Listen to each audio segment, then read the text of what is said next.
It's been 24 hours, so let's take a look at our sourdough starter. Isn't this so exciting? Okay, what changes do we notice? There's a few little bubbles that seem to have popped on the top. It seems a little bit sheer, like it has maybe a teeny bit of water on the top, like it's been sweating.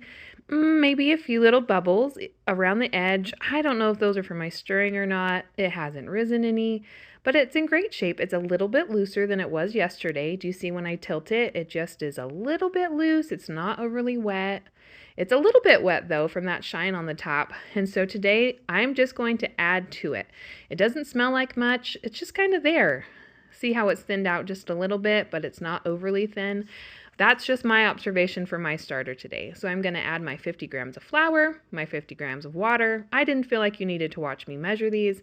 I'm going to stir them up. For location, I'm going to put my lid on after I stir it, and then I just left mine in the middle of my bar.